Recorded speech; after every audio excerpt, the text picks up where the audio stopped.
तो स्वागत है आपके अपने परिवार सुपर एजुकेशन में। तो दोस्तों आज का हमारा टॉपिक है वर्णमाला से संपूर्ण प्रश्न उत्तर। दोस्तों हम इसमें जितने भी वर्णमाला से प्रश्न उत्तर पूछे जाते हैं हमने सभी कवर किए हैं, वो भी एक ही क्लास में, जो कि आपके एग्जाम के दृष्टिकोण से बहुत ही महत्वपूर्ण है।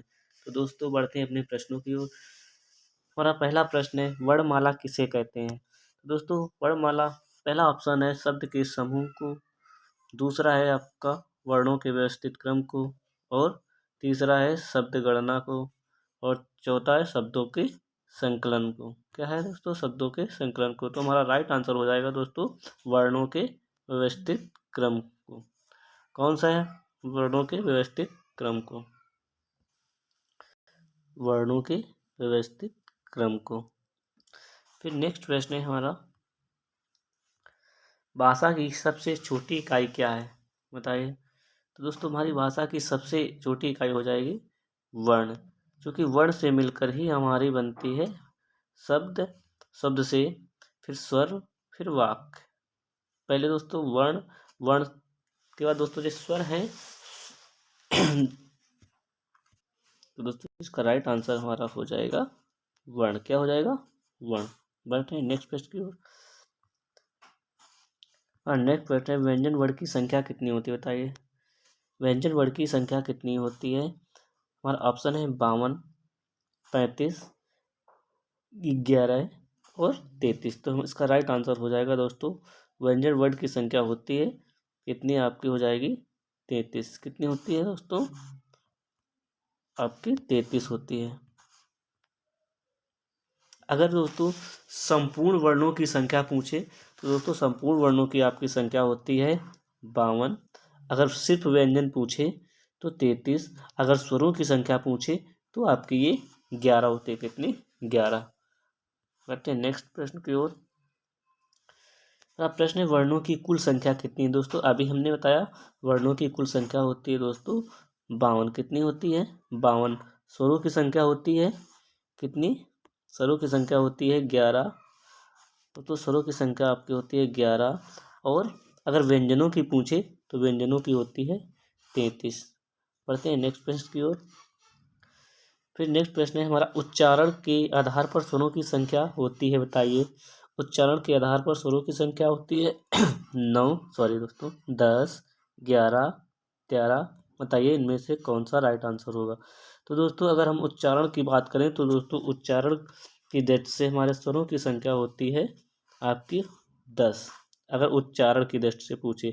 लेकिन अगर दोस्तों लिखने की आधार पर पूछे स्वरों की संख्या कितनी होती है तो आप बताएंगे 11। अगर लिखने की आधार पर पूछे तो आएंगी 11, और अगर उच्चारण के आधार पर पूछे तो उसका राइट आंसर हो जाएगा 10। बढ़ते हैं नेक्स्ट प्रश्न की ओर। और नेक्स्ट प्रश्न है, लिखने के आधार पर स्वरों की संख्या होती है। तो दोस्तों अगर लिखने के आधार पर पूछे तो लिखने के आधार पर स्वरों की संख्या होती है 11। इसका राइट आंसर होगा 11। और उच्चारण के आधार पर होती है आपकी 10। बढ़ते हैं नेक्स्ट प्रश्न की ओर।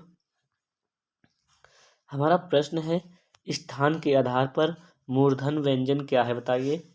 तो आपका जो पहला ऑप्शन है पा, तो ये तो दोस्तों ओष्ठ होगा, जो पा वर्ग है, चूंकि पा वर्ग में आते हैं। और जो आपका जो डा और ढा है ये टा वर्ग में आते हैं। और जा और झा आपके चा वर्ग में आते हैं। और ये आपका है गा और गा, ये का वर्ग में आते हैं। तो दोस्तों अगर हम इनकी बात करें तो पा वर्ग में आने वाले ये जो होते हैं ये आपके ओष्ठ होते हैं। क्या होते हैं? ओष्ठ।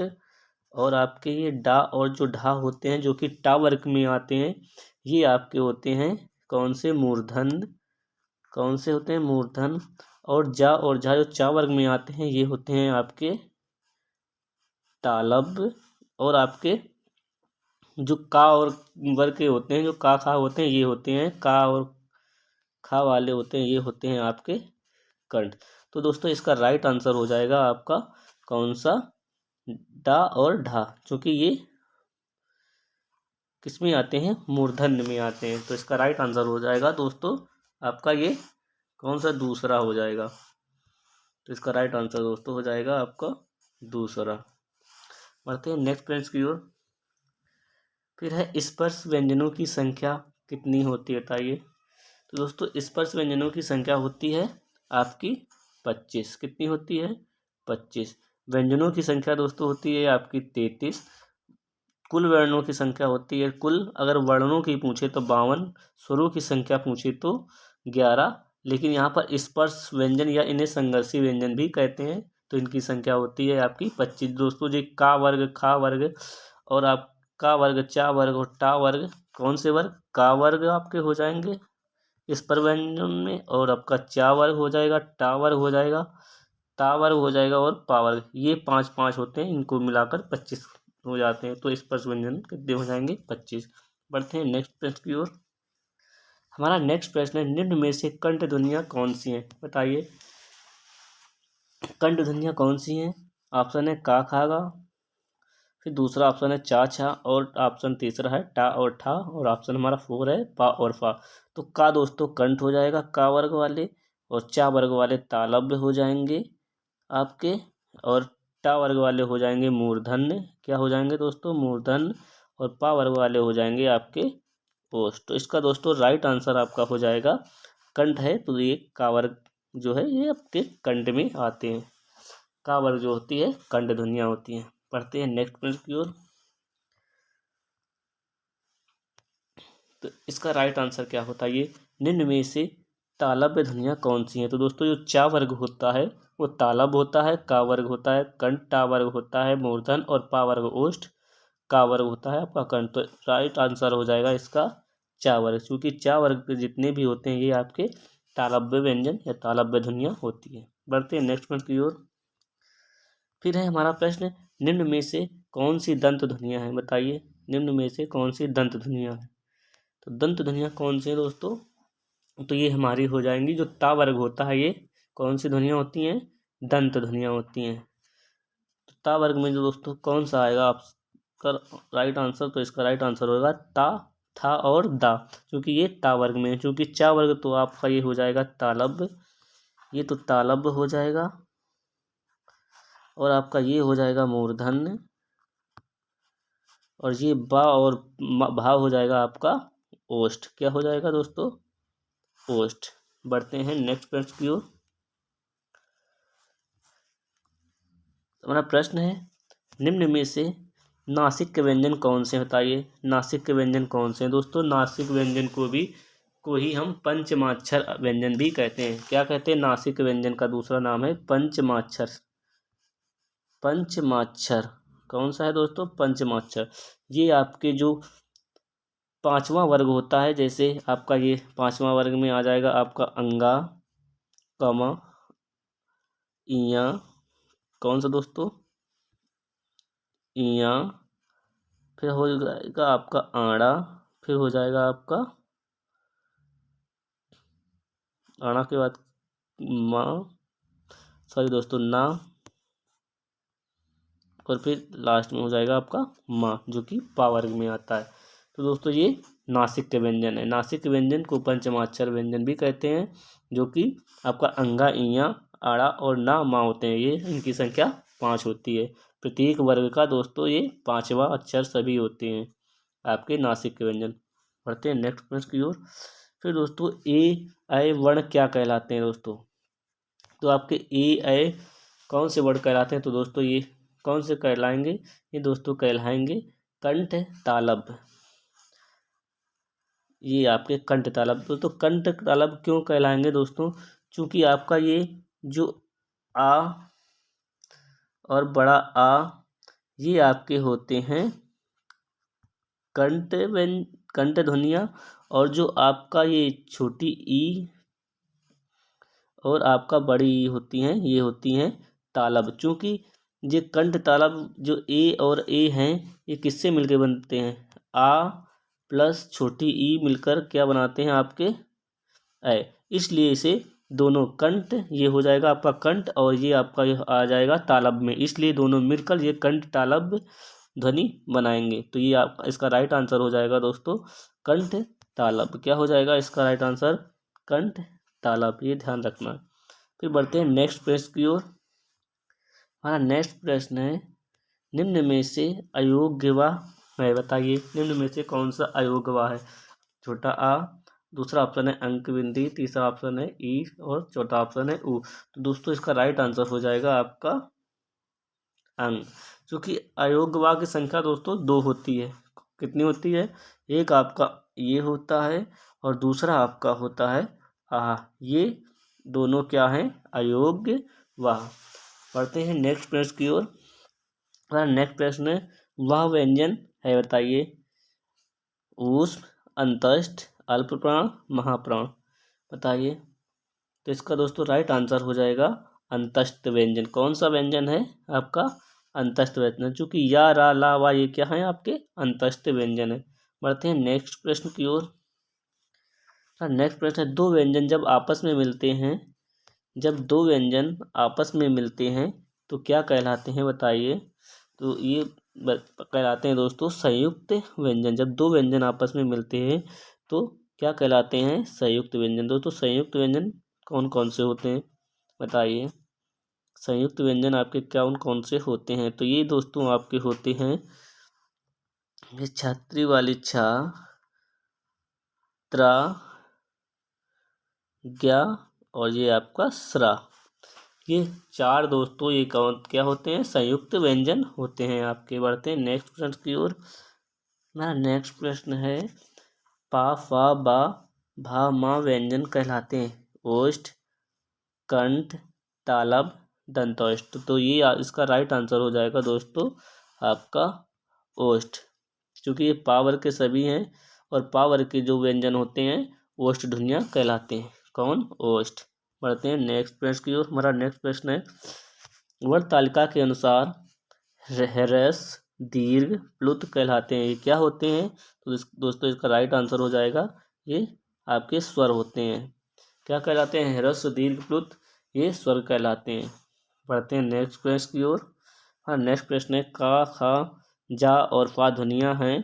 तो ये दोस्तों इसका राइट आंसर हो जाएगा अरबी और फारसी। कौन सी ध्वनियाँ हैं? अरबी और फारसी। बढ़ते हैं नेक्स्ट प्रश्न की ओर। हमारा नेक्स्ट प्रश्न है, हिंदी वर्णमाला में ऊष्म व्यंजन है बताइए। हिंदी वर्णमाला में ऊष्म व्यंजन है तो हमारा ऑप्शन है पहला या, रा, अलावा। तो ये आपके हो जाएंगे कौन से? ये हो जाएंगे आपके अंतस्थ। ये कौन से हो जाएंगे आपके? अंतस्थ व्यंजन। और ये जो तीनों सा और हा होते हैं ये होते हैं आपके ऊष्म व्यंजन। तो इसका राइट आंसर हो जाएगा आपका ऊष्म व्यंजन। राइट आंसर क्या हो जाएगा? ऊष्म व्यंजन। फिर बढ़ते हैं नेक्स्ट प्रश्न की ओर। अब आपका है ये छा, ये छतरी वाली छा है। इसमें ध्वनि किसके अंतर्गत आती है बताइए। ये छतरी वाली छा है, ध्वनि किसके अंतर्गत आती है? तो दोस्तों ये आपकी संयुक्त व्यंजन के अंतर्गत आती है। क्योंकि ये आपकी आधा का और खटगोड़ वाला सा से मिलकर बना है। कौन से वर्ण? आधा का और खटगोड़ वाला सा, इससे मिलकर बना है, इसलिए ये संयुक्त वर्ण है। बढ़ते हैं नेक्स्ट प्रश्न की ओर। फिर है जो आपका ये ज्ञा वर्ण है किन वर्णों से मिलकर बना है बताइए। ये आपका यहाँ पर इया मान लेंगे, जा प्लस या मान लेंगे, फिर यहाँ इया मान लेंगे, फिर यहाँ हो जाएगा आपका वाह। बताइए अब राइट आंसर कौन सा होगा दोस्तों। मिस प्रिंटिंग है जो लिखा नहीं गया है। बताइए ज्ञा वर्ण किन वर्णों से मिलकर बना है। तो दोस्तों आपका जो ज्ञा वर्ण होता है आपका किससे मिलकर बना होता है? तो ये आपका बना होता है आधा जा और इया से। आधा जा और इया तो इसका राइट आंसर हो जाएगा आपका आधा जा और इया, यानी राइट आंसर हो जाएगा आपका तीसरा। बढ़ते हैं नेक्स्ट प्रश्न की ओर। नेक्स्ट प्रश्न है, हिंदी के जिन वर्णों को केवल श्वास का प्रयोग करके उच्चारण किया जाए उन वर्णों को कहते हैं बताइए। जिन वर्णों को केवल श्वास का प्रयोग करके उच्चारण किया जाए उन वर्णों को कहते हैं बताइए। अघोष, सघोष, अल्प प्राण, महाप्राण। इसका राइट आंसर क्या होगा बताइए। सॉरी दोस्तों, हिंदी के जिन वर्णों को केवल श्वास का प्रयोग करके उच्चारण किया जाए उन वर्णों को क्या कहते हैं बताइए।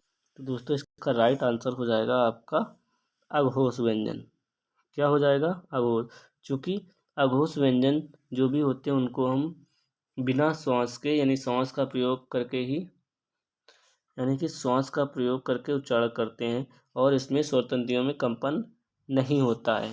तो इसका राइट आंसर हो जाएगा ए। बढ़ते हैं नेक्स्ट प्रश्न की ओर। हमारा नेक्स्ट प्रश्न है, इनमें से क्या है दोस्तों, इनमें से संयुक्त व्यंजन कौन सा है आपका। एक है ढा, एक है डा और एक है ज्ञा। तो आपका अभी हमने बताया था जो ज्ञा है ये आधा जा प्लस आपका इया से मिलकर बना है, तो ये आपका संयुक्त व्यंजन है। तो इसका राइट आंसर तीसरा हो जाएगा। क्या हो जाएगा, तीसरा ज्ञा। बढ़ते हैं नेक्स्ट प्रश्न की ओर। हमारा नेक्स्ट प्रश्न है, निम्नलिखित में से उच्चारण की दृष्टि से दंत व्यंजन नहीं है। क्या बोल रहा है, निम्नलिखित में से उच्चारण की दृष्टि से दंत व्यंजन नहीं है। तो दोस्तों ता वर्ग होता है जो आपका दंत व्यंजन होता है। ता वर्ग जितने भी होते हैं आपके दर्द वर्ग, लेकिन ये आपका जो टा है ये क्या है, मूर्धन है। क्या है दोस्तों, यह है आपका मूर्धन। तो इसका राइट आंसर हो जाएगा चौथा, क्योंकि पूछा है निम्नलिखित में से उच्चारण की दृष्टि से दंत व्यंजन नहीं है। दोस्तों नहीं बताना है, नहीं है, तो ये आपका टा दंत व्यंजन नहीं है। बढ़ते हैं नेक्स्ट प्रश्न की ओर। हमारा नेक्स्ट प्रश्न है, निम्नलिखित में से वर्ण व्यंजन नहीं है, बताइए। निम्नलिखित में से एक वर्ण व्यंजन नहीं है। तो दोस्तों इसका राइट आंसर हो जाएगा आपका फर्स्ट, चूँकि ये एक स्वर है, वर्ण व्यंजन नहीं है दोस्तों। बाकी सब ये क्या है, बाकी वा व्यंजन है, या भी आपका व्यंजन है और सरा भी आपका व्यंजन है। पढ़ते हैं नेक्स्ट प्रश्न की ओर। मेरा नेक्स्ट प्रश्न है, निम्नलिखित में से कौन सी ध्वनि ओष्ठ नहीं है, बताइए। निम्नलिखित में से कौन सी ध्वनि ओष्ठ नहीं है। तो दोस्तों इसका राइट आंसर हो जाएगा जो जो ये ना है ये आपकी ओष्ठ नहीं है। बाकी ये पा वर्ग के जितने भी आते हैं पा बा और भा ये आपके ये भी ओष्ठ है दोस्तों।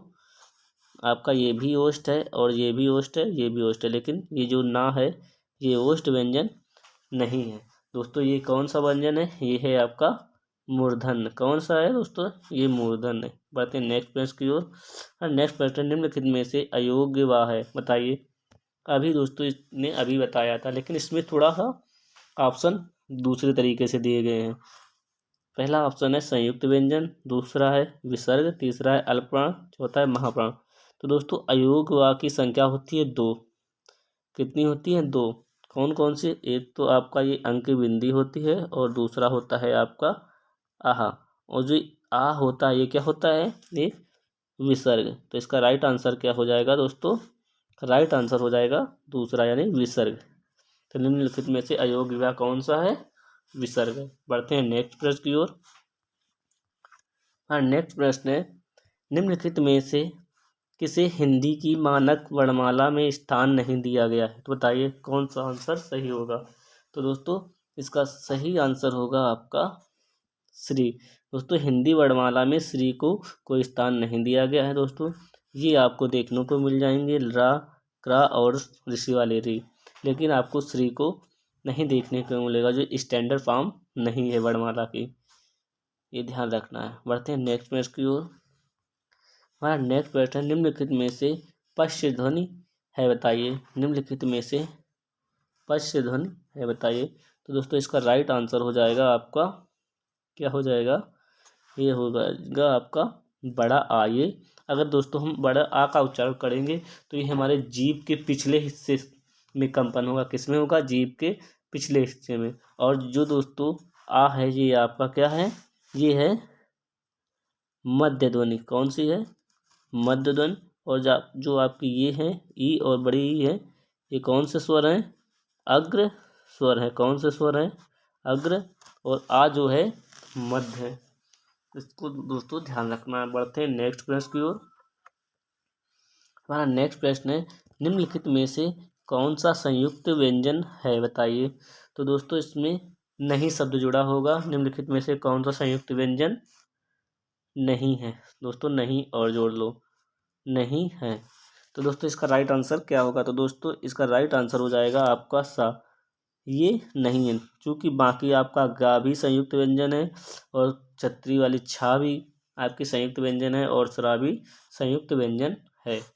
बढ़ते हैं नेक्स्ट प्रश्न की ओर। हमारा नेक्स्ट प्रश्न है, तालव्य व्यंजन है। तो दोस्तों तालव्य व्यंजन जो चा वर्ग होते हैं वो आपके तालव्य व्यंजन होते हैं। तो इसका राइट आंसर हो जाएगा चा, छा, जा और झा, क्योंकि आपका ये आपका कंठ में हो जाएगा, ये आपका मूर्धन्य में हो जाएगा,